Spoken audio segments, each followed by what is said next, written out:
Espíritus viajeros, os damos la bienvenida y os invitamos a uniros a esta caravana espiritual.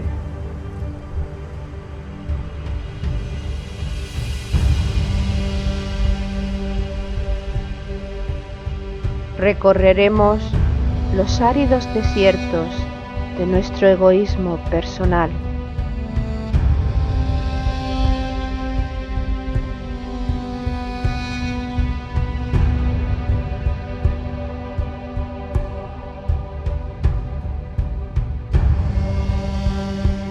Navegaremos sobre las aguas de los mares y océanos creados por nuestras emociones.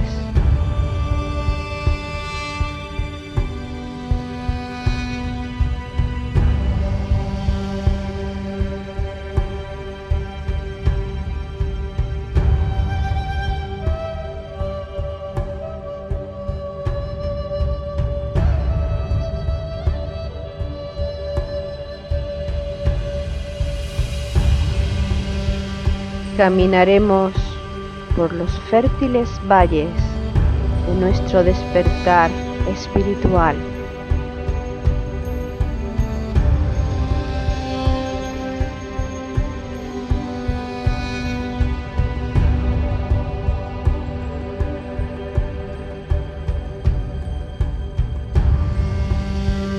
Iniciaremos el ascenso a la montaña sagrada, la morada de nuestro espíritu.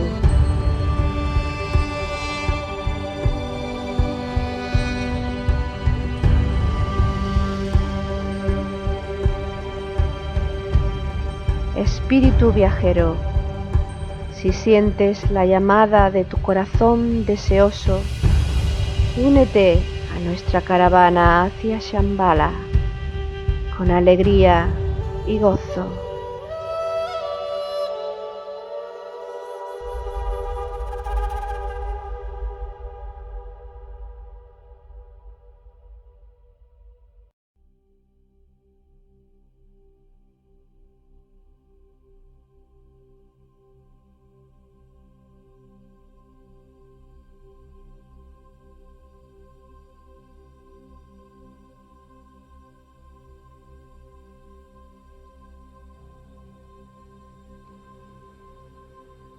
Gracias, Dios mío, por contemplar tu luz, tu resplandor.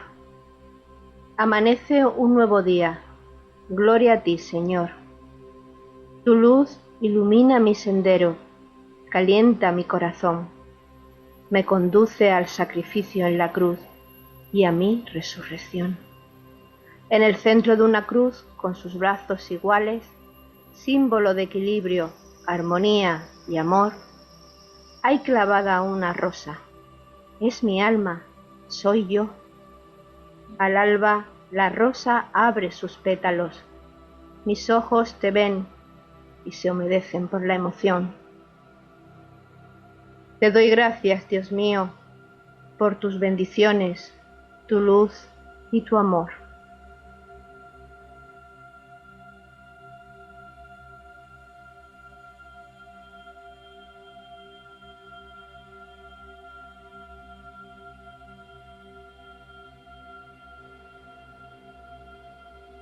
Esta poesía trata de expresar cómo un ser humano, a través de su despertar de conciencia, contempla ante sí su verdadera naturaleza y es conocedor del proceso que debe seguir tras los pasos de su gran maestro, Cristo.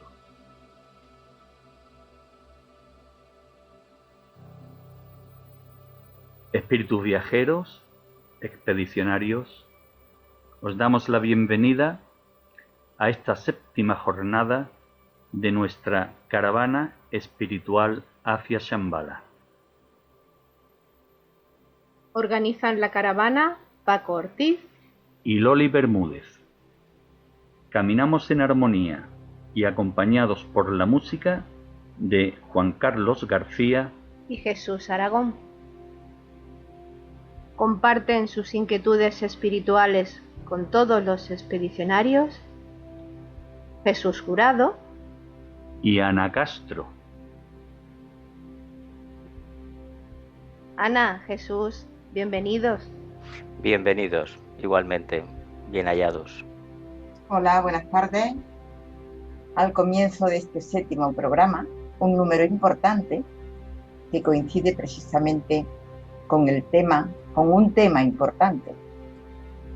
Pues sí, porque el número 7 ya hemos hecho referencia en algún que otro programa anterior al hecho de que está relacionado con la evolución cósmica, los ciclos de 7. Y esta sincronía, por decirlo de alguna forma, nos hace más felices y yo creo que nos ayuda a afrontar esta jornada y las que vendrán a continuación con gran expectación y con gran alegría en el interior de cada uno de nosotros, puesto que nos encontramos ante un gran reto. El reto de hablar sobre Jesús y sobre Cristo. El reto de tratar de transmitir las diferencias que entre ambos existen. El tratar de transmitir cuál ha sido o cómo debe interpretarse la verdadera enseñanza de Cristo. Tratar de transmitir el simbolismo que de la vida de Jesús, de la vida de Cristo y de sus obras se desprende. Y para ello nos basaremos en los textos bíblicos, como es natural, pero también en los textos apócrifos, que de alguna forma fueron proscritos por la Iglesia predominante, la Iglesia cristiana. Analizaremos textos esotéricos y de entre estos textos destacamos sobre todo los textos escritos por Elena Roerich y la interpretación cabalística que de la vida y obra de Jesús y de Cristo realiza Kapalev. Es sin duda una jornada, esta y las precedentes, que en nosotros crea mayor inquietud, por una razón, porque el reto con el que la afrontamos, y hablo en primera persona, supongo que también vosotros, es de una gran trascendencia, porque somos conscientes de la importancia que este planteamiento tendrá para todos los expedicionarios y también para nosotros, puesto que el trabajar y el analizar sobre la vida y obra de Jesús y Cristo es un proceso que sin lugar a dudas alimenta nuestra alma. Jesús, Ana, buenas tardes y bienvenidos. Buenas tardes. La verdad es que es un tema muy interesante de tocar y un tema que creo que entre todos, entre los cuatro, podremos ir profundizando mucho más. Así que bienvenido el tema de hoy. Ana. Pues sí, yo creo que es un tema importantísimo porque a través de la historia, en primer lugar, ha habido quien ha hablado exclusivamente de Jesús, ha habido quien ha hablado de Cristo, pero sin saber exactamente quién era Cristo ni quién era Jesús. Y quizás cambiando el orden de importancia, siendo la importancia prácticamente dos seres fundamentales en la vida espiritual. Pero que es bueno que analicemos y que sepamos la función de cada uno de ellos. En primer lugar, habría que hablar sobre el hecho de que posiblemente Jesús, Cristo, esté considerado como el más grande avatar que ha encarnado en nuestro planeta. Podríamos comenzar analizando qué es un avatar. Pues bueno, yo entiendo que un avatar es un mensajero divino que viene al mundo, al lugar y en la época oportunos u oportunas para traer un mensaje, una renovación, un acicate para, normalmente son épocas de crisis, para levantar a todos esos seres que tienen conflictos, que tienen graves problemas y que necesitan esa ayuda. Eso es lo que realmente entiendo que es un avatar. También podemos entender por el término avatar a todos los mensajeros de Vishnu. Vishnu es la forma que en la India, en Oriente, se describe a la segunda emanación, a ese aspecto divino que conocemos con el nombre de amor, o también ley de integración en estudios esotéricos avanzados. Cada vez que la divinidad manifiesta, envía a la humanidad un avatar, generalmente estos, hasta el presente, han traído o luz, el caso del Buda, ha traído sabiduría.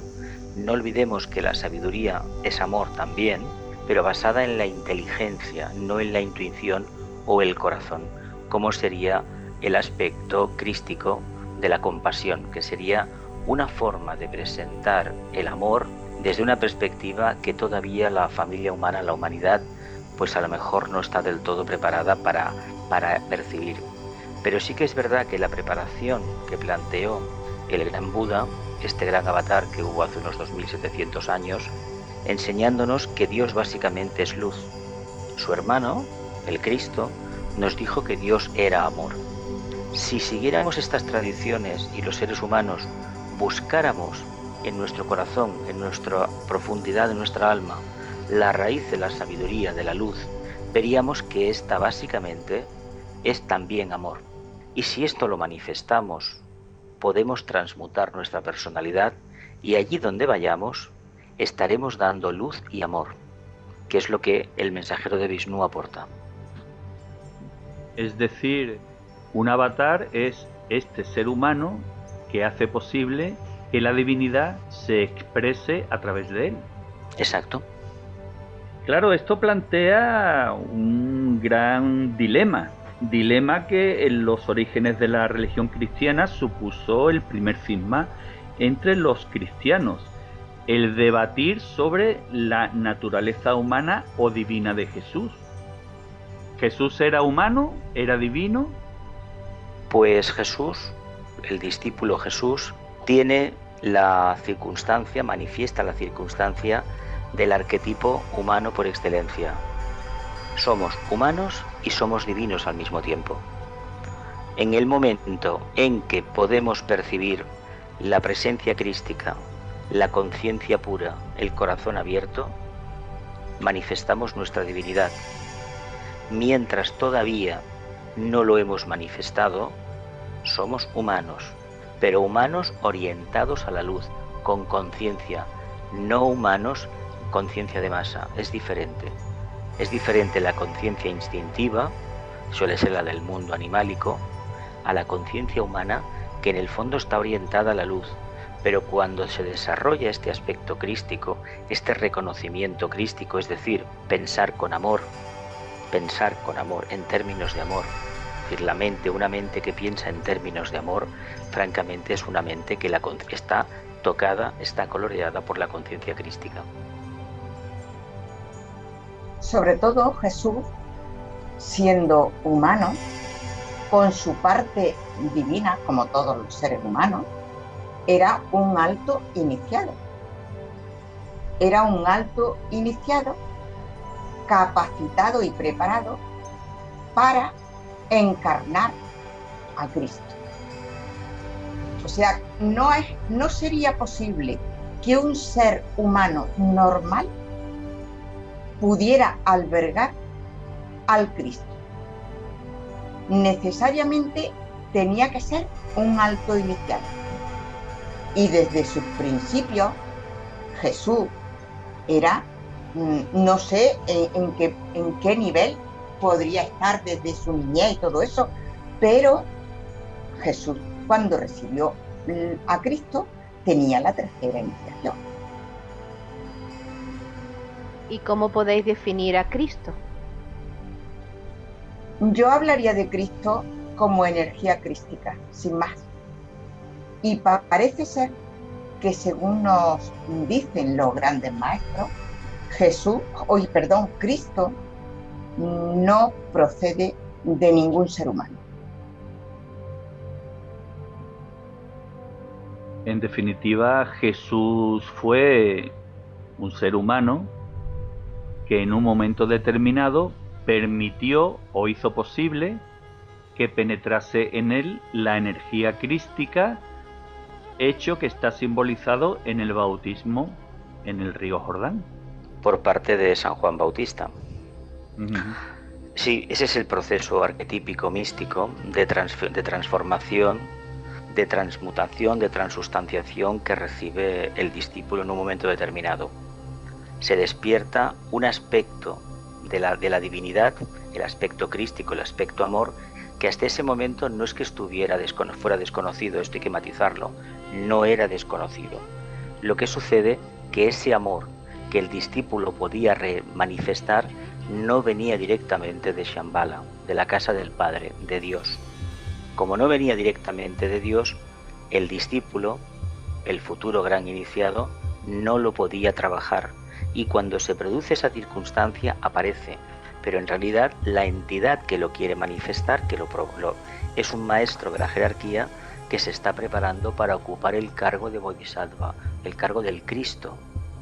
Ese punto intermedio, neutro, el segundo rayo, el amor, la sabiduría, que es capaz de aglutinar todas las energías y precisamente contrarrestar sus influencias en un sentido o en otro, mantener el perfecto equilibrio, y solamente el amor es capaz de hacerlo. En la persona física de Jesús se produjo entonces un milagro, la incorporación de la divinidad a su ser físico. Y este milagro, de alguna forma, o este hecho trascendente, al que estamos destinados todos los seres humanos, no lo olvidemos, queda manifestado en el Antiguo Testamento por el profeta Isaías, que en el capítulo 11, versículo 2, recordemos que es una profecía fechada aproximadamente en el año 700 a.C., pues como decía, el profeta Isaías escribió lo siguiente: y reposará sobre él el espíritu de Yahvé, espíritu de sabiduría y de inteligencia, espíritu de consejo y de poder, espíritu de conocimiento y de temor de Yahvé. Texto que creo deja bien claro lo que hemos hablado hasta el presente, ¿no os parece? La verdad es que sí. Sucede que, claro, este texto, las traducciones, el lenguaje es de una época, pero si lo miramos así un poco con los ojos actuales, veremos que de lo que nos está hablando es de una entidad, de una capacidad de sabiduría divina, de inteligencia, un espíritu ligado precisamente al cumplimiento del plan y de lo que significa la luz, significa la materia, la inteligencia, y muy especialmente la consecuencia de la unión de estas capacidades con el Espíritu Divino, que es el nacimiento de la conciencia. La expresión temor de Yahvé o temor de Dios o temor a Dios es ni más ni menos que el cumplimiento de lo que conocemos como el karma, es decir, la justa retribución. Hemos de ser buenas personas básicamente, ser sumamente responsables para que la energía crística dentro de nosotros cumpla el propósito de transfigurarnos por completo. Yo aquí quería hacer... Sigue tú, Jesús. Hay que remarcar que el espíritu crístico o el aspecto crístico no es un privilegio, una revelación únicamente obtenida por el grupo cristiano en un momento determinado de la evolución.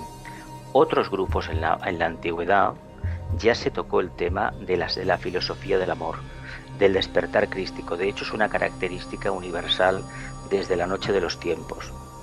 Aquel que se prepara para acercarse a la casa del Padre, desde la tradición que sea, tarde o temprano tendrá la revelación del bautismo y el contacto con la energía crística, la energía del amor, la energía de la luz y en un futuro lejano como iniciado, la energía de la voluntad al bien.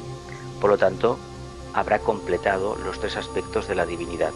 Lo que sucede que para toda la humanidad, la gran revelación se produce en Palestina hace unos 2000 y algo de años, con este discípulo conocido con el nombre de Jesús, y ese maestro que alcanzó el cargo de Bodhisattva, la sexta iniciación en aquel momento. Es un momento cumbre en la evolución humana y se hace al inicio precisamente de la era de Piscis que nosotros los humanos conocemos como de devoción, de ligación a las religiones organizadas, pero en el que se refiere un sexto rayo. Pero no olvidemos que Piscis manifiesta por constelación el segundo rayo de amor-sabiduría. Y se hizo precisamente en ese momento porque a la jerarquía y a Shambhala, la casa del padre, le interesaba inculcar amor dentro del mundo religioso. Porque una de las características que han habido antes del cristianismo y después del cristianismo es que el tema del amor no se había tocado de la manera que se tocó desde el cristianismo. Otra cosa son los resultados o las interpretaciones, eso no importa, ya vendrán. De hecho, se está percibiendo ya en la era de Acuario. Pero ese anhelo de fraternidad lo inculca este avatar precisamente en ese psicodrama tan conocido del huerto de Getsemaní, en ese momento en que el discípulo, que ya sabe lo que va a suceder, se prepara para una gran iniciación, establece un vínculo directo con la casa del Padre, esa famosa oración de Getsemaní, donde lo prenden después, es decir, el psicodrama habla de esto. Ahí es donde se produce la auténtica revelación. Se establece un canal de la humanidad y la casa del Padre. A través de ahí, la energía del amor llega a la tierra y los humanos somos capaces de percibirla en nuestro chakra cardíaco, en nuestro corazón. El inciso que quería hacer antes es, hablando sobre este tema de la figura de Jesús y albergar a la energía crística, a mí me ha hecho pensar cómo a veces estamos tan sumamente confundidos que cualquiera dice con mucha alegría: he contactado con Jesús, he contactado con Cristo, he contactado con los más altos iniciados. Y aquí tenemos una demostración palpable de que un ser de luz necesita un alto iniciado para contactar. Cristo necesitó un ser con la tercera iniciación para poder penetrar en la tierra.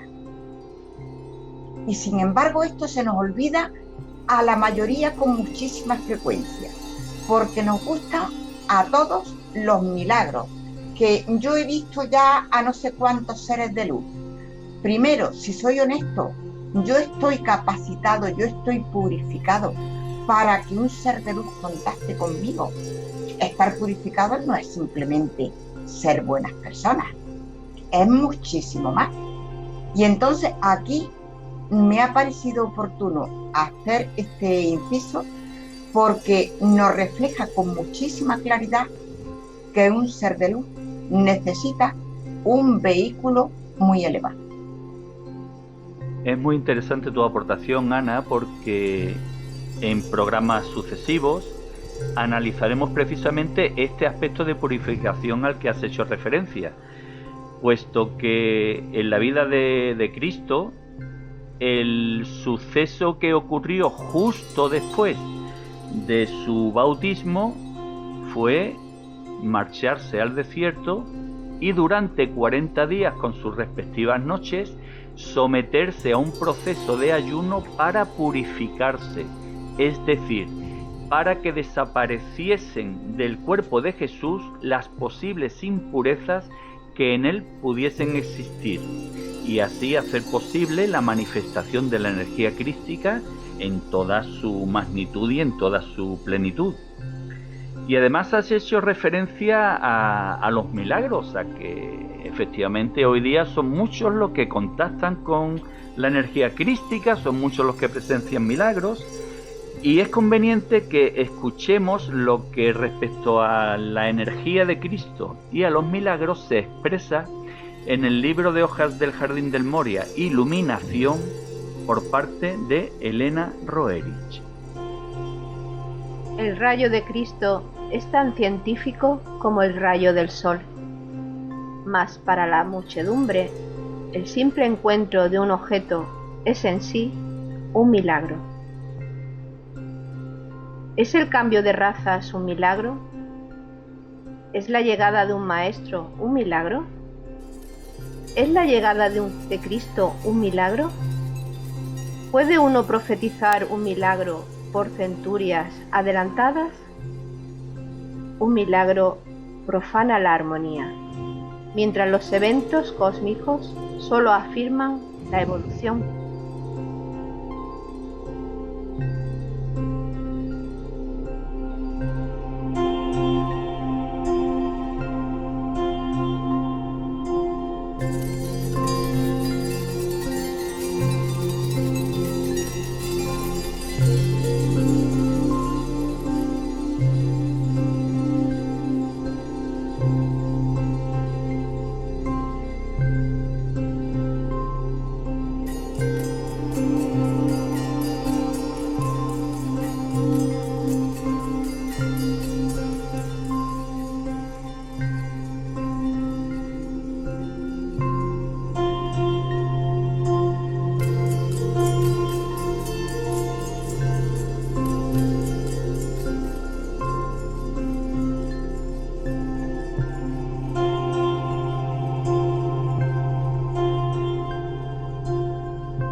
Me parece un texto buenísimo porque precisamente yo, y no tengo más remedio que hablar en primera persona, porque cada cual tenemos nuestro nivel de conciencia que nos hace concebir las cosas de una forma u otra, pero yo precisamente entiendo que los milagros no existen. Existen las leyes divinas que se manifiestan oportunamente y conforme a la evolución. La masa, en términos generales, todo lo que no entiende lo llama un milagro. Sin embargo, a través del tiempo vamos viendo que cosas que anteriormente se han llamado un milagro simplemente es la manifestación de la ley que antes no conocíamos, y en nuestro desarrollo pues vamos manifestando esos prodigios que realmente son absolutamente normales, pero que nosotros anteriormente no los conocíamos. Y claro, si todo es energía y todo es espíritu, cosa que no vemos con los ojos físicos, sino que es algo sutil, algo interno, pero que está ahí y que hace funcionar al mundo, pues realmente esa energía va haciendo sus ajustes y oportunamente manifiesta sus efectos, que no son milagros, son la ley que se cumple según la evolución. Es curioso esto del milagro porque suele ser la respuesta humana a una cuestión que ha tenido una solución pero que no podemos explicar de manera racional. Si dispusiéramos de un sentido esotérico despierto, de la intuición, por ejemplo, veríamos que los tales milagros no fueron tales milagros, es decir, no fueron actos instantáneos y producidos por una entidad extraña a nosotros mismos. Cuando el Nazareno, el Cristo, les dice a sus discípulos, a sus apóstoles, cosas mayores que yo realizaréis, en el fondo les está diciendo que cuando la conciencia crística se manifiesta a través de un mensajero, de un portador de luz y de amor y de voluntad al bien, no hay nada en el cumplimiento del plan que se oponga a los poderes, a la capacidad que este mensajero dispone. Esas cualidades que nos parecen tan maravillosas, de sanar a los enfermos, de levitar, de caminar encima de las aguas, y que hemos podido ver en los santos de la India a través de las tradiciones esotéricas hindúes, en el fondo son unos siddhis, unos poderes del alma humana. Lo que sucede es que los humanos, valga la redundancia, queremos conseguir esas capacidades sin pagar el peaje, el precio que corresponde. De ahí la purificación, de ahí la necesidad, la obligación del retiro, que es ni más ni menos retirar la conciencia hacia adentro, no tanto aislarse del exterior, sino buscar dentro de uno mismo ese punto neutro, donde la energía crística recibida en ese bautismo en el Jordán, en ese río de la vida, a través de otro gran discípulo, el Bautista, en ese momento se consigue despertar eso. Pero para que esa capacidad se manifieste, se debe vivir una vida completamente subjetiva. De ahí viene la frase: se retiró al desierto durante 40 días, 40 noches, 40 y 40 sale 80, 8 es el número del Cristo, el eterno retorno, el infinito. Por lo tanto, esa prueba, ese periodo de introspección se debe de mantener como gran iniciado que era toda la vida. Y otra cosa, perdón, que he pensado cuando estabas hablando de la retirada de Jesús al desierto, que posiblemente no era solamente para prepararse, sino para asimilar esas revelaciones que estaría recibiendo. Porque precisamente en estos últimos días hemos publicado una información del tibetano en su grupo, y decía algo para mí muy curioso, que es que el que recibe la información no solamente tiene que prepararse, sino que posteriormente va a tener unas determinadas crisis, porque asimilar esas revelaciones requieren de un tiempo y unos ajustes. A mí me parece interesante y me parece absolutamente lógico. Pues bien, no anticipemos más el contenido de próximos programas para que los expedicionarios se queden con un poquito de gusanillo. No sabía. Bueno, Jesús, tú hace poco tiempo, al inicio del programa, dejaste entrever de un modo velado que la venida del avatar Jesús se produjo en el momento oportuno, ni antes ni después. Exacto. Lo que quiere decir que de alguna forma, se puede decir que con toda certeza, se trata de un proyecto jerárquico la venida de este avatar.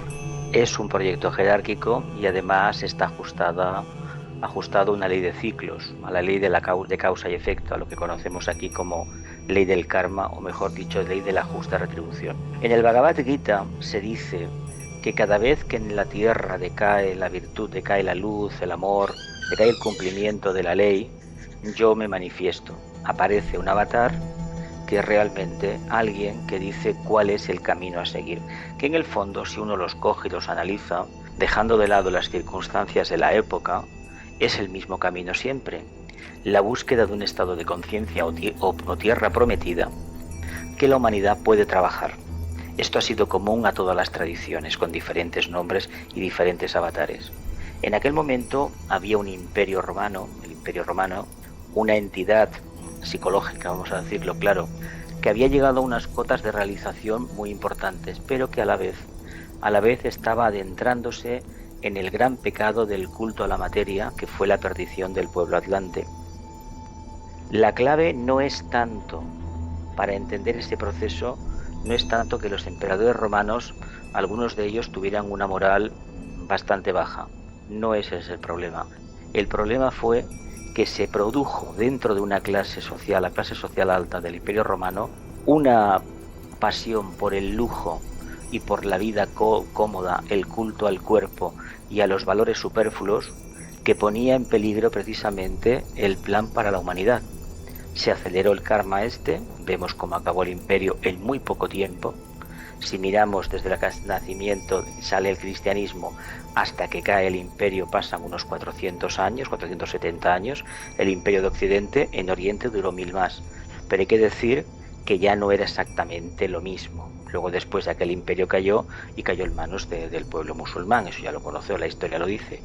Pero la idea original era que para que la conciencia crística manifestada por ese avatar pudiera arraigar dentro de la estructura política económica del Imperio Romano, porque gracias a él sabéis que se ha manifestado en todo el mundo, había que hacer una limpieza tremenda, y ni que cabe decir que la limpieza se hizo.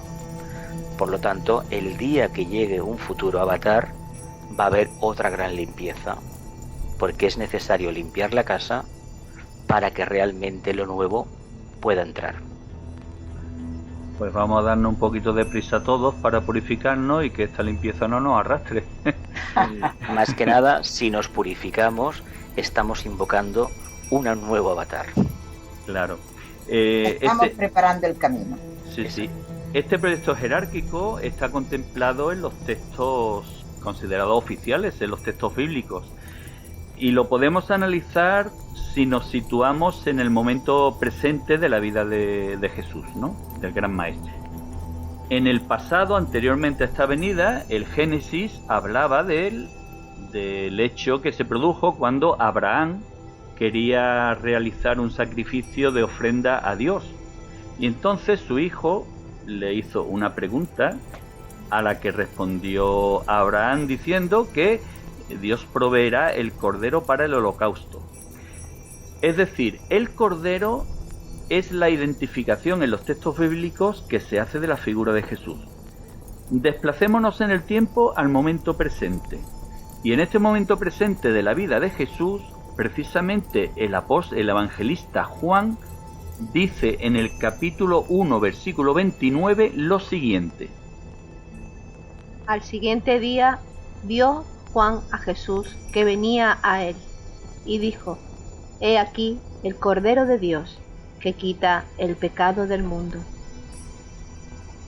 Sin duda alguna es un texto de bastante trascendencia, porque implícitamente ya habla de cuál va a ser la misión salvadora que Jesús va a realizar respecto a la humanidad, el quitar ese pecado del mundo, y al mismo tiempo hace referencia al hecho de que Cristo solamente será reconocido por los elegidos.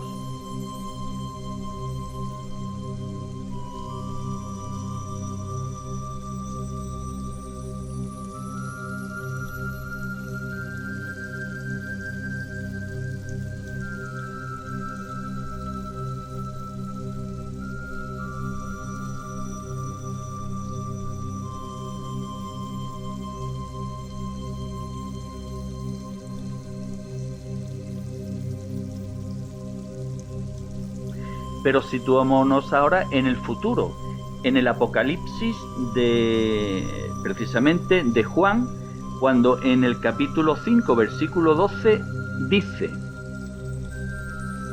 Los vivientes y los 24 ancianos se postraron delante del Cordero, y decían con fuerte voz: Digno es el Cordero degollado de recibir el poder, la riqueza, la sabiduría, la fuerza, el honor, la gloria y la alabanza.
Jesús, tú has hablado anteriormente, y Ana también, respecto a las iniciaciones del Nazareno que desembocaron en el proceso. ¿Hace referencia este texto a las consecuencias de esta iniciación? Evidentemente el discípulo Jesús, sabemos poco de él antes de lo que conocemos la vida pública, el nacimiento en que recibe esta cuarta iniciación como el cuerpo físico de este avatar. Pero hay que decir que en las anteriores eras evidentemente se trabajó ese aspecto. Cuando él llega, él dice: yo soy el Cordero del mundo, pero él aparece precisamente en el cambio de eras, cuando ya la energía cristiana se estaba manifestando. 2000 y pico de años antes, cuando Moisés realiza la travesía del desierto, llevando al pueblo hebreo de retorno a casa, está el psicodrama del Sinaí, en el cual se le entrega las tablas de la ley a ese pequeño avatar, a ese caudillo del pueblo hebreo. En ese momento lo que se constata es que si se cumple la voluntad de Dios, la ley del karma, la tierra prometida está ahí delante.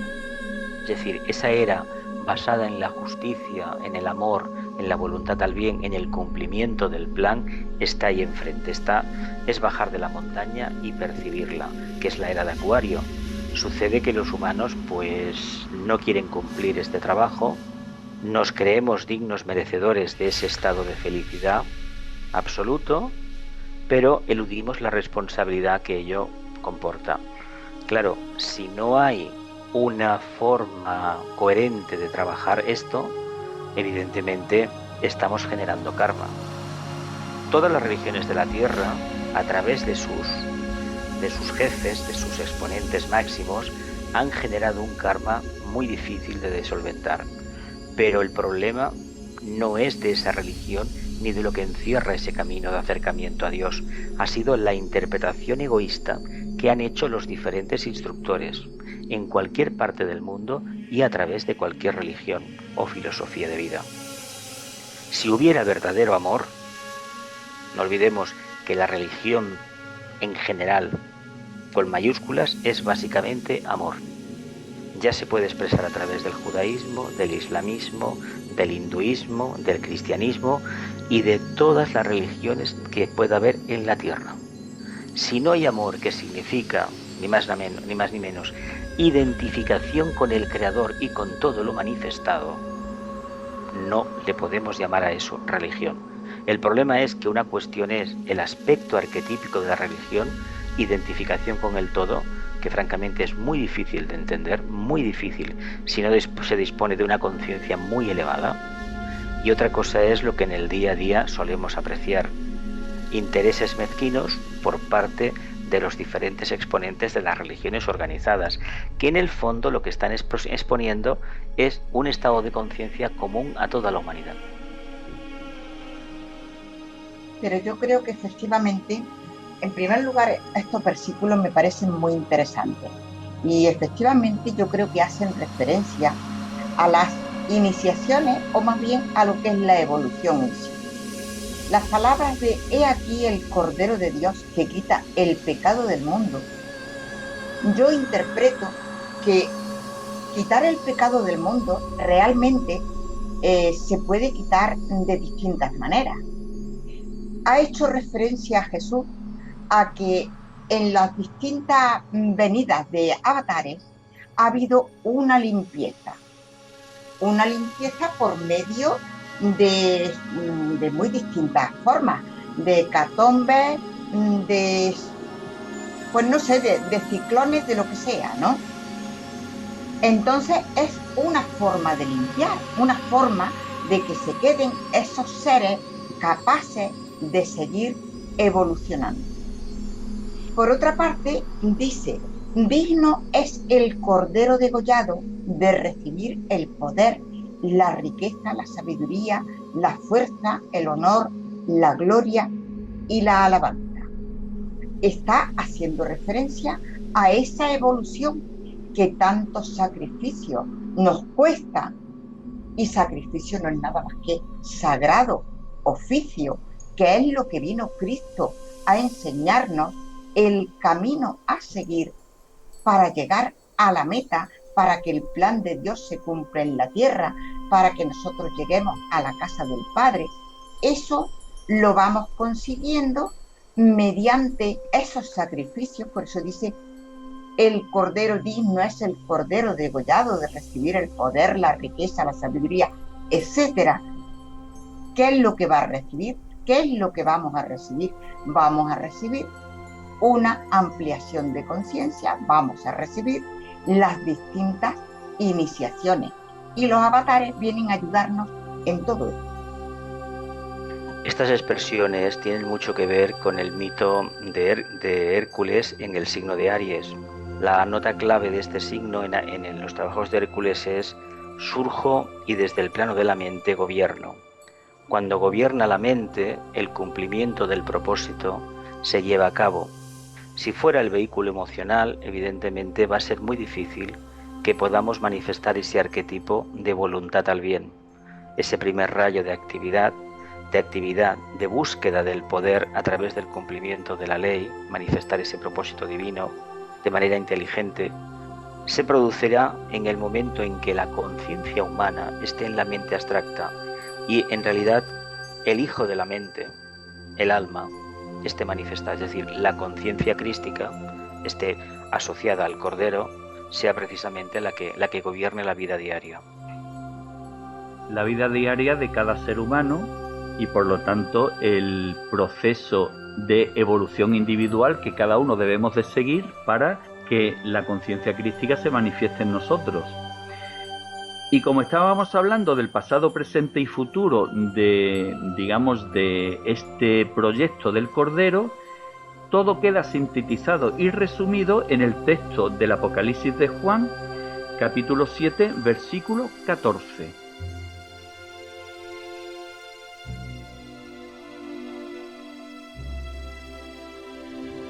Estos son los que vienen de la gran tribulación.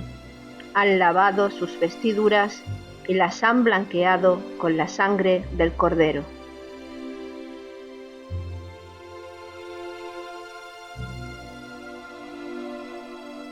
La gran tribulación, Jesús, la limpieza a la que has hecho referencia, el lavado de las vestiduras, la purificación a la que hemos hecho referencia, y el blanqueo con la sangre del Cordero, la manifestación de la luz en nuestro interior y en su máxima plenitud, la manifestación de la energía crística.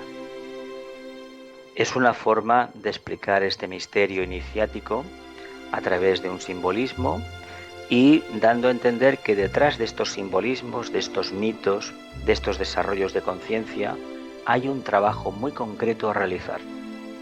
No se trata de tener grandes ideales, no se trata de pensar de manera abstracta y poco concreta, se trata de coger todos esos ideales, que son una maravilla. No olvidemos que Aries habla de las ideologías, de esas yeguas devoradoras de hombres en el trabajo de Hércules, que acaban destrozando la personalidad, son ambiciones personales. Pues todo eso hay que domesticarlo y hay que convertirlo en luz. ¿Pero dónde? En el plano físico. Porque si esa luz la conseguimos anclar al plano físico, quiere decir que a nivel emocional hemos hecho el tránsito, el cambio, y a nivel mental también, mental concreto. Por lo tanto, no hay divergencia entre la manifestación, lo que es el cuaternario inferior, la personalidad, y el mundo del alma o el mundo del espíritu. No hay ninguna diferencia. Eso llegará en un momento en que una parte de la humanidad haya asumido este compromiso y deje de estar pidiendo soluciones mágicas y se ponga definitivamente a construirlas en la tierra. No quiere decir que no se haga, se está haciendo desde hace muchísimo tiempo. Lo que sucede es que no son todavía suficientes para dar ese vuelco. Hemos hablado del proyecto jerárquico que determinó que en primer lugar viniese Cristo y a continuación de él sucesivos avatares, al igual que antes de Cristo vinieron otros. Claro, este proyecto jerárquico o esta decisión se toma por algo, por algún hecho concreto. Este algo o este hecho nos da la clave Elena Roerich en una de sus cartas cuando escribe: La revuelta de Lucifer trajo a Cristo al mundo. Esta revuelta también trajo a otros grandes maestros que vinieron antes de Cristo, así como después de él.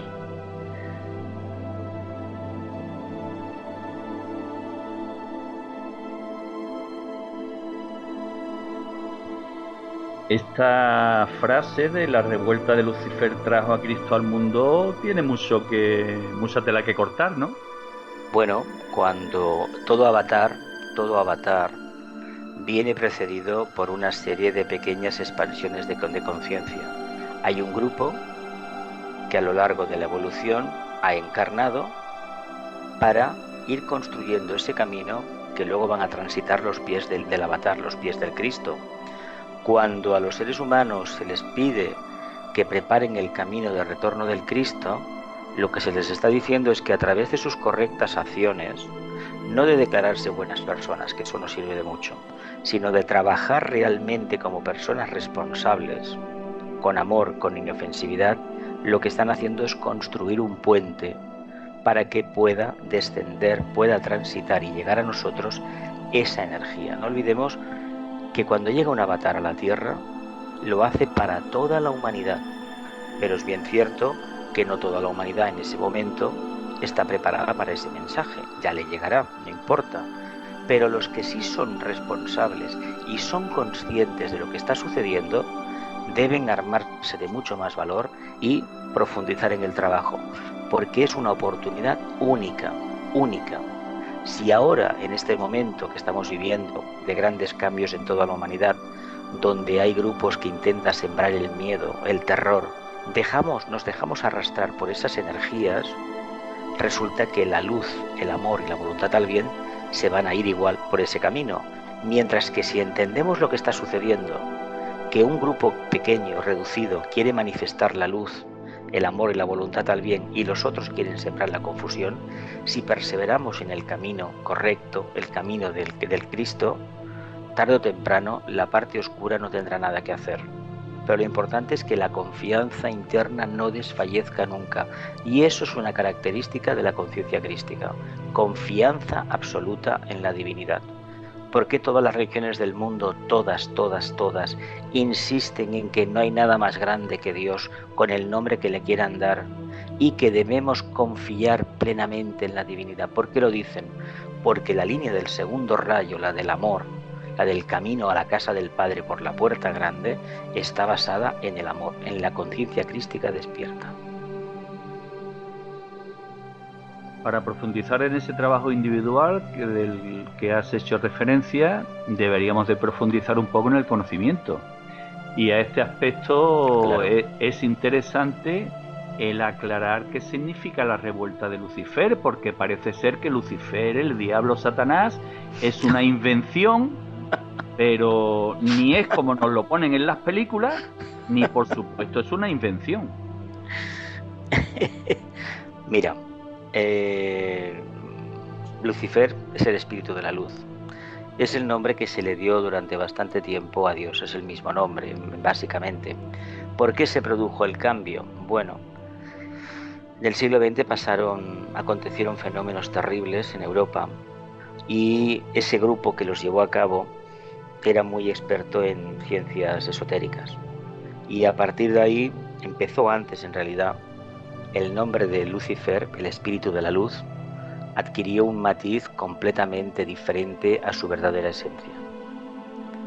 No importa, si una entidad de estos planos tan elevados da luz a los humanos, está haciendo el trabajo de Prometeo.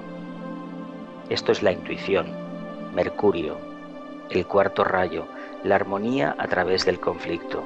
Sucede una cosa, la luz tiene una particularidad muy buena, revela por sí sola la oscuridad. ¿Por qué hay un grupo que solamente quiere ver la oscuridad? Pues porque su conciencia no está enfocada en la luz y en el corazón, está enfocada en lo más denso de esa luz, prácticamente en la materia, esa materia que satisface sus sentidos, pero no la que necesita la conciencia para evolucionar. Posiblemente de ahí haya venido la tergiversación interesada de este nombre. Tanto es así que la palabra Lucifer en estos momentos da auténtico pavor a muchas personas. Los que ya llevamos años en este tema no tenemos ese problema porque sabemos de dónde viene y qué se hizo para cambiarla, con intereses no muy confesables. Y esa luz de la que habla Jesús, que se nos transmite al ser humano, ¿puede estar asociada a la inteligencia, al conocimiento del bien y el mal, al libre albedrío del ser humano? Evidentemente viene de ahí, viene del mito de la creación, viene el mito del Génesis, el famoso mito del jardín del Edén, es decir, de esa humanidad que estaba viviendo en un estado de conciencia que no reconocía la dualidad, que no existía. La mente, lo que te dice cuando aparece la mente humana, te dice dónde está la luz y dónde está la oscuridad. De aquí que volvemos al tema del Cordero, cuando la nota clave de Aries se dice surjo y desde el plano de la mente gobierno, se refiere a la mente superior, a la mente abstracta. La concreta solamente nos habla de dualidades, de diferenciaciones.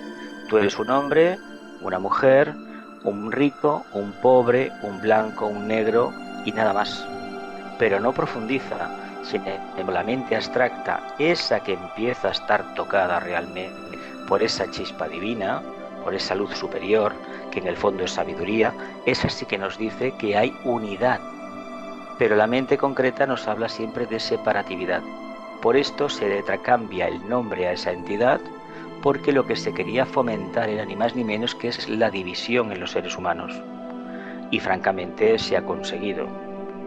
Ahora bien, también hay que prevenir este ansia de conocimiento que solamente provoca cristalización. Si el conocimiento no se transforma en sabiduría, corremos el riesgo de cristalizarnos, de convertirnos en eso que llaman otros grupos en satanistas, es decir, una persona con una gran información, un gran conocimiento, pero que no ha sido capaz de abrir el corazón. Si el conocimiento no nos convierte en sabios, no nos transformamos en amor, en conciencia crística manifestada, mejor que no tengamos conocimiento de nada.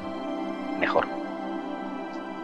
Yo creo que el favor que nos hicieron los ángeles caídos, los espíritus luciferes, tardará mucho tiempo en que reconozcamos la labor tan importante que hicieron con la humanidad.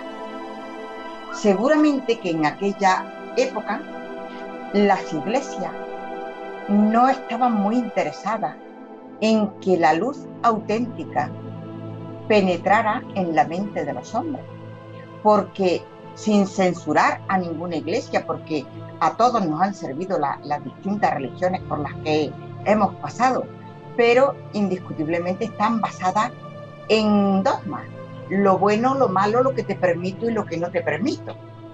Y cuando nosotros somos libres, al principio vamos a tener un caos porque no estamos organizados.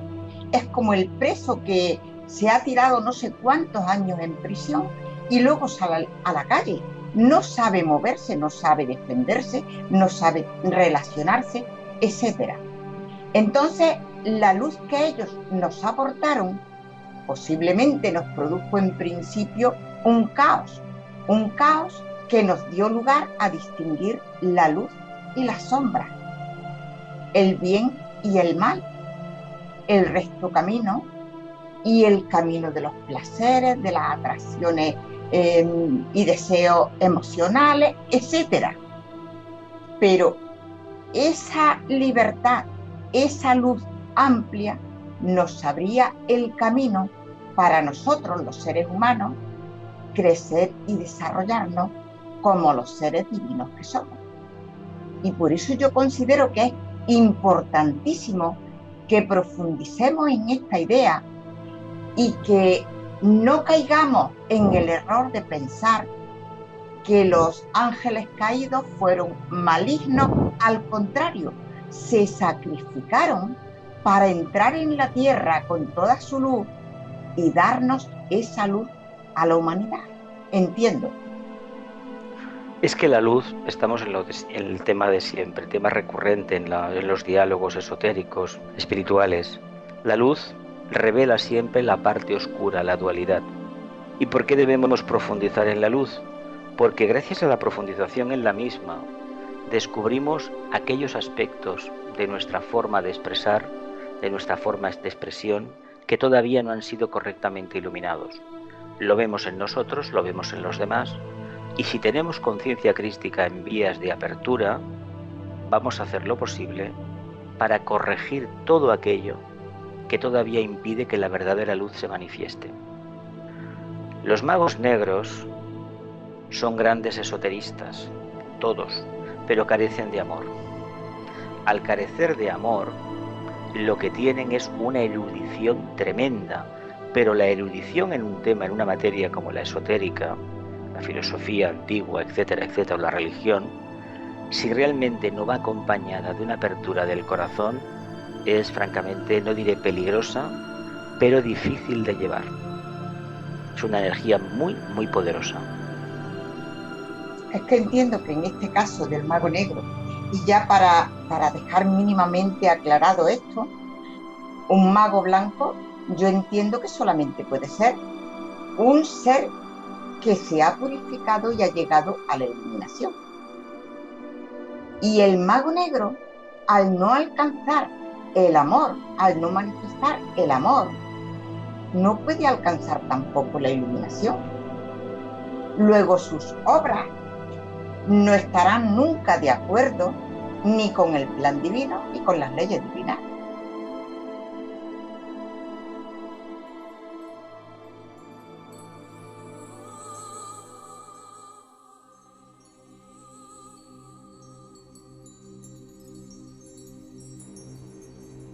Pues para finalizar con este concepto del ángel caído, que implícitamente, lleva asociado a la existencia de otros ángeles que no cayeron, es muy conveniente escuchar lo que Elena Roerich escribe en varias de sus cartas.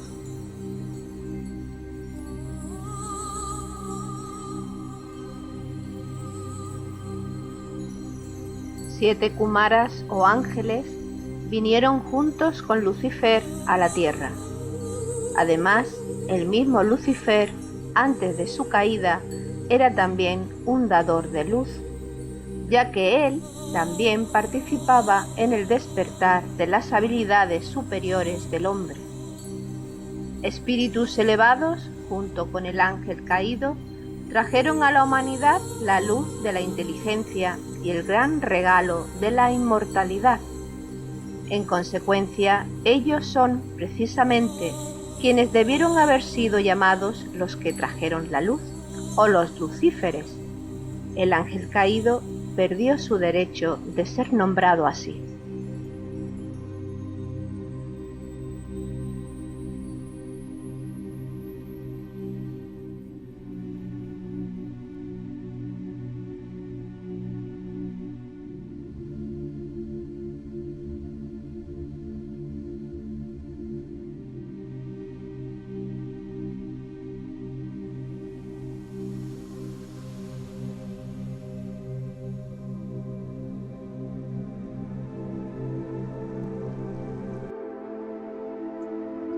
Texto clarificador. Texto clarificador que, sinceramente, si trajeron a la humanidad la luz de la inteligencia y el gran regalo de la inmortalidad, que realmente el hombre lo tiene por sí mismo, puesto que tiene la semilla divina, realmente todavía me pregunto por qué ese sentido peyorativo que se le sigue atribuyendo a los ángeles caídos. El tema ha dado en las iglesias para muchas discusiones teológicas. En otras tradiciones se habla, tradición esotérica, se habla de que estos espíritus dieron su mente a los humanos, pero había uno que no disponía de esa cualidad. Por lo tanto, esa rebelión, esa caída, habría que circunscribirla a un fenómeno muy particular, en un momento determinado, un arquetipo de la evolución que a lo mejor se nos escapa a la comprensión. Un ser que está de esa evolución, que tiene esa evolución tan grande, una caída no tiene nada que ver con lo que un ser humano entiende por caída. Si se pide aportar al ser humano una cualidad determinada, una capacidad, la mente, para realmente entender después lo que es la conciencia crística, lo que es el Padre, vamos a ser sinceros, y uno de estos ángeles no tiene esa cualidad desarrollada, ¿qué puede hacer ese ángel entonces? Nos lo podríamos preguntar abiertamente. Evidentemente, claro, uno no puede dar lo que no tiene. Efectivamente. ¿Qué sucede en la familia humana cuando una persona encarna en una familia donde el aspecto amor no es conocido o no se practica, donde no hay cariño? Pues que seguramente que esta persona a lo largo de su vida va a tener una carencia afectiva tremenda, y eso va a hacer que no le pueda transmitir a sus allegados, a su pareja, a sus hijos, a sus amigos, el amor. ¿Por qué? Pues que encarnó en una familia que no lo había, o había en grado mínimo, y realmente no le enseñaron a trabajar ese amor. Y lo que ya se sabe a nivel psicológico, a nivel mundial, es que aquellos niños y niñas que han crecido en un ambiente que tiene amor son niños que están muy seguros de sí mismos, y aquellos que no tuvieron amor en la infancia son personas apocadas generalmente, o egoístas, crueles o inseguras. Digamos que en este tema de los ángeles caídos todavía hay uno de los muchos misterios pendientes por descubrir. La verdad es que sí, es un mito que es muy recurrente. Además, en Madrid, en el Parque del Retiro, hay una estatua precisamente al ángel caído. Parece que es la única en el mundo. Está dentro de los jardines del Retiro. Se hizo hace ya bastante tiempo, pero en el fondo es interesante recordar que es un mito que se ha escrito mucho en la literatura medieval sobre el ángel caído. Pero si lo miramos desde una perspectiva racional, un ángel no se rebela contra un logos. Claro. Y máximo de la calidad de estos arcángeles, no. Si uno no tiene esa cualidad, no la puede dar. Si un ángel no tiene la cualidad del amor, ¿cómo la va a transmitir? A no ser que el mito del ángel el caído sea otra cosa. Sea otro misterio distinto. Exacto. El drama de la humanidad yace, por una parte, en la incomprensión de este mito del que estamos hablando, y por otra parte, en la actitud colectiva que la inmensa mayoría de los seres humanos realizan en cuanto a sus obras. Jesús ha hecho referencia a los magos negros, y los magos negros son, digamos, los que en el máximo desarrollo de su poder material, pues evidentemente han adquirido un dominio de las energías materiales del planeta que otros seres humanos no tienen. Pero además, si vemos en conjunto a la humanidad y la apreciamos con perspectiva, como si viésemos una película, nos damos cuenta de una gran contradicción. Y es el hecho de que el ser humano, a medida que progresa evolutivamente y que se ilumina, anhela la unidad. Y todos sus planteamientos están enfocados en torno a la unidad. Sin embargo, todos los seres que no tienen este anhelo, o de alguna forma todos los seres que por sus actos, por sus pensamientos, por sus palabras, de alguna forma están más del lado del mal que del lado del bien, tienen la particularidad de que tienen mayor capacidad para unificarse en pos de sus objetivos. Y claro, esto da mucho que pensar, porque hay muchas tendencias espirituales, muchas religiones, mucho afán de conseguir logros luminosos, logros beneficiosos para la comunidad, para la humanidad, y sin embargo, el gran drama, insisto en ello, es la tremenda desunión que existe entre todos los que anhelan esa unidad, ese bien común. Pero yo entiendo que es muchísimo más fácil unirnos para el mal que para el bien con mayúsculas, porque el bien con mayúsculas es todo lo verdadero y lo eterno, lo que no vemos con los ojos físicos. Todo lo demás son los espejismos en que vivimos inmersos. El poder del dinero, el poder por el poder social, el poder de político, etcétera. Espejismo que podemos convertirlo en herramientas de evolución si el verdadero político utiliza ese puesto para el bien de la humanidad, para el bien común y sobre todo se une a la voluntad de Dios. Pero en términos generales y hasta hoy estamos en el espejismo por el espejismo, con lo cual es muchísimo que haya más adeptos al dinero porque el dinero es mío, porque me lo he ganado yo, porque me ha costado trabajo y es mío, etcétera, y no tengo que darle cuentas a nadie, el que soy más importante que el resto, etcétera.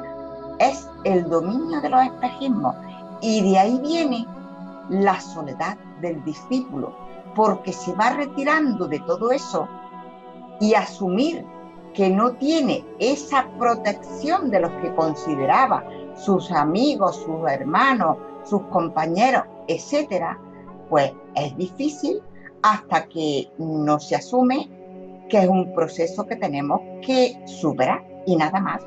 Pero yo creo que es absolutamente lógico. Para desgracia de la humanidad. Claro.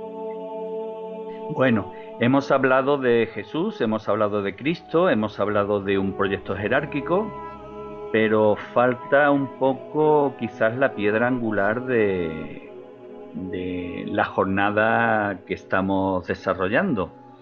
Y esta piedra angular consiste en comprender realmente lo que significa Cristo. Ya hemos hablado de que Cristo es una energía, pero en el lenguaje mundano o asociado al proceso evolutivo del ser humano, Cristo es una palabra con un significado muy concreto, que nos lo desvela Elena Roeris en su carta de 25 de marzo del año 1935.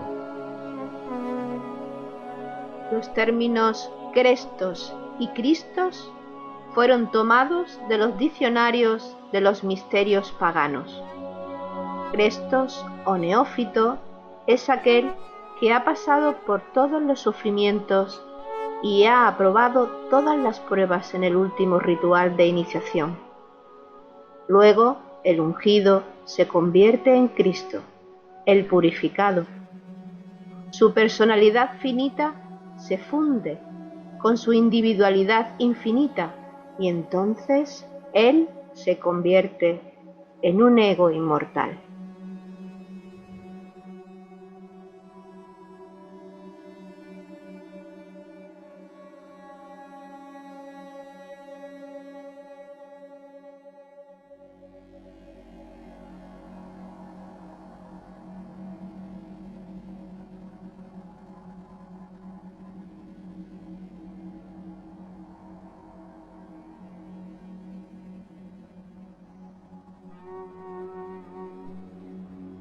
Cada ser humano... Se refleja muy bien que Crestos se corresponde con lo que la mayoría de los humanos estamos viviendo, que es superar todas las pruebas pendientes antes de la iniciación, y Cristo cuando ya hemos redimido totalmente la materia y somos altos iniciados, que yo creo que eso ya será finalmente cuando lleguemos a la cuarta iniciación. Por este motivo, Cristo es el redentor de los pecados, porque nos enseña el camino que debemos seguir cada ser humano para redimirnos de los errores que nuestra alma en su proceso evolutivo ha ido realizando o cometiendo vida tras vida.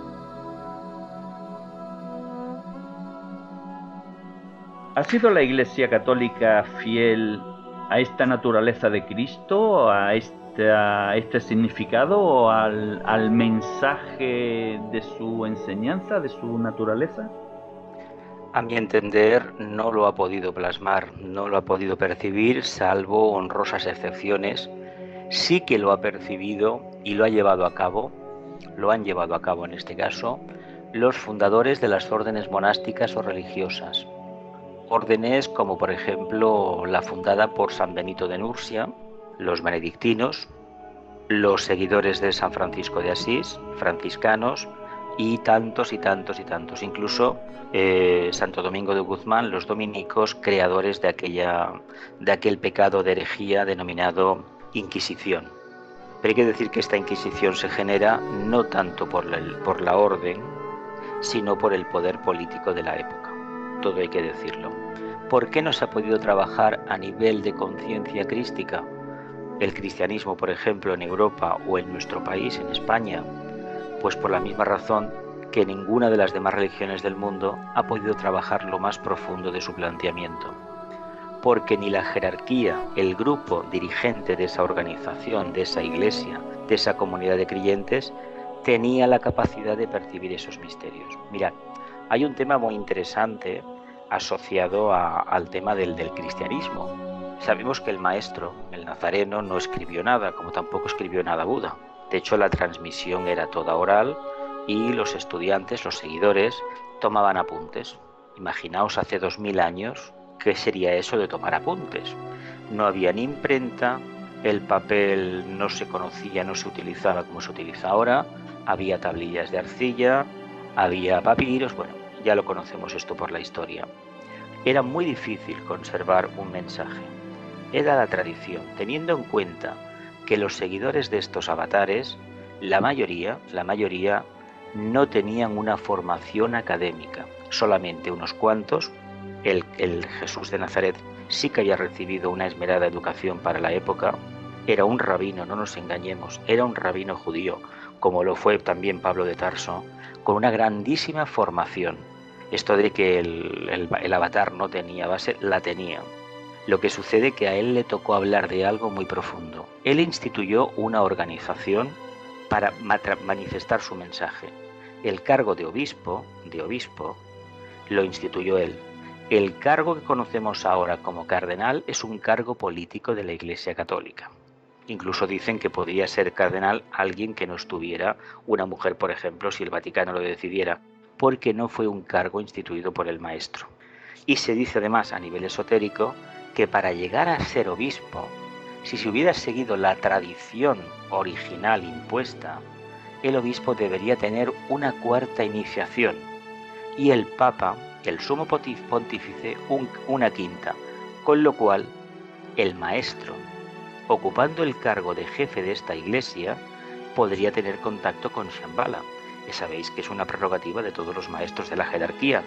Por lo tanto, la tradición, la línea de acercamiento a Dios sería la correcta. En los primeros siglos del cristianismo hubo grandes destacados obispos, grandes conservadores de la tradición, grandes reformadores, y fueron unos siglos muy convulsos. ¿Por qué? Porque se estaban enfrentando dos líneas. No olvidemos que ha sido creado una energía acuariana, el amor, el nuevo orden mundial para aquella época, dentro de un vehículo de devoción, la era de Piscis. Las famosas guerras que hubo, fratricidas, luchas fratricidas, entre unos grupos y otros, entre las iglesias de Oriente, las iglesias del norte de África, las de la península itálica, incluso en nuestra península ibérica también, fueron terroríficas. ¿Por qué? Porque ninguno de sus seguidores, o muy pocos, habían contactado con la verdadera energía crística.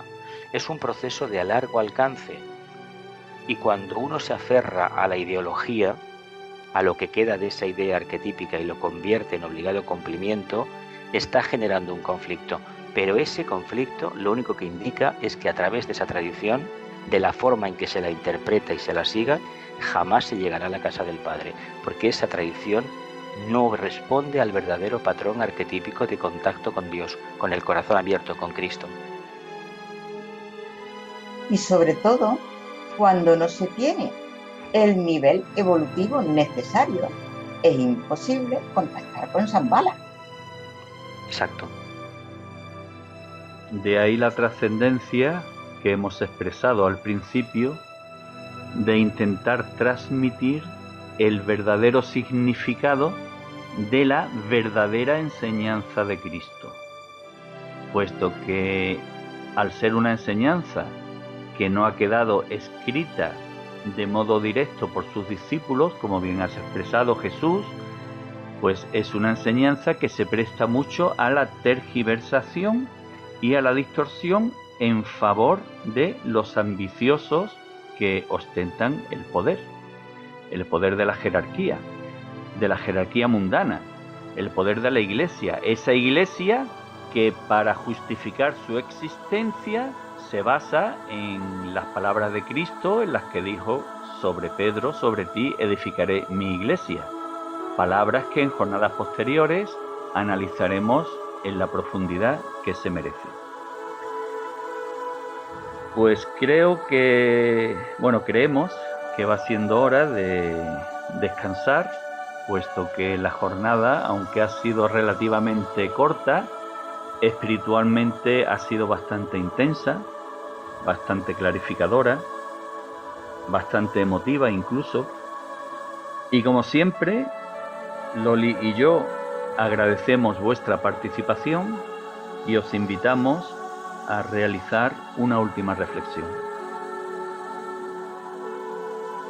Insistiría en el desarrollo inmediato ya, no dejarlo, no postergar esta decisión para ningún día más, hoy mismo empezar a desarrollar la conciencia crística. Permitamos que el amor entre dentro de nosotros. Permitamos que el amor invada nuestra mente.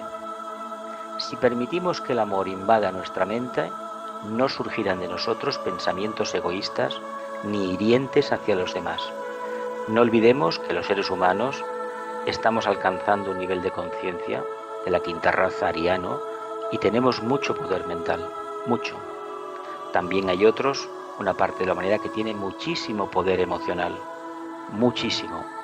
La mejor manera de neutralizar estas energías es manifestando el verdadero amor de forma completamente despersonalizada, como si fuéramos esos pequeños Cristos, esas almas que hemos sido reveladas y al mismo tiempo nos manifestamos aquí.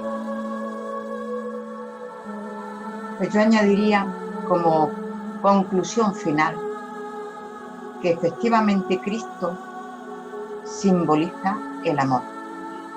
Cuando hablamos de la conciencia crística, estamos hablando de vivir en el amor, algo sumamente difícil, porque todavía no estamos perfectamente purificados para que el amor se manifieste con absoluta normalidad. Pero el camino es ese. Y de ahí la importancia de entender la energía crística y agradecer al Maestro Jesús que albergara a tan grande avatar. Nada más. Maravillosas palabras. Os agradezco muchísimo vuestra presencia en nuestro programa, porque sin vosotros este programa no sería el mismo. Me quedo... Sois vosotros el alma mater de este programa. Pero ahora mismo, con ese espíritu crístico añorado, tenemos una gran fusión entre los cuatro. Gracias. La distorsión de la vida y la enseñanza de Cristo ha provocado en la mayoría de nosotros la circunstancia de pensar en Él enfocando nuestra atención exclusivamente en la crucifixión, en esa teatralización que normalmente en los países de ámbito latino se realiza durante la Semana Santa. Esta teatralización no es censurable, es totalmente respetable, pero debemos tomar conciencia que tenemos la obligación espiritual, porque así lo demanda nuestra alma, de salir de ese apego emocional y centrar nuestra atención respecto a la figura del Maestro en Cristo resucitado.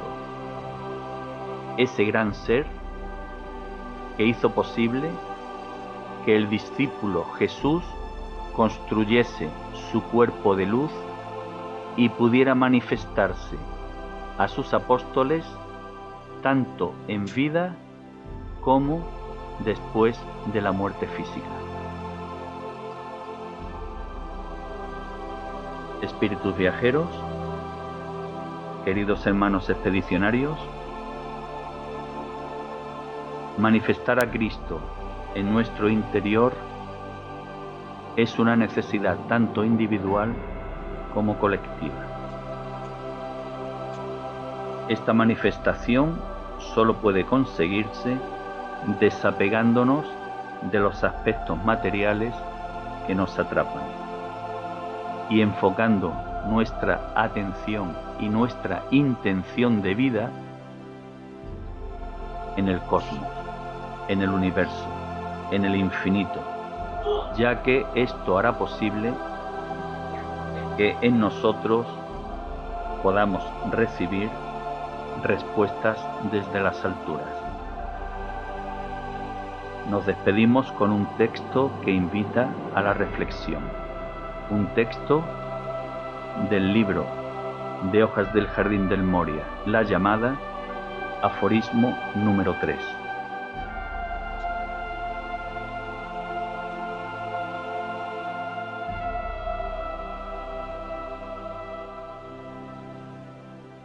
Aquellos que están obsesionados con asuntos del mundo terrenal no pueden recibir respuestas de las alturas.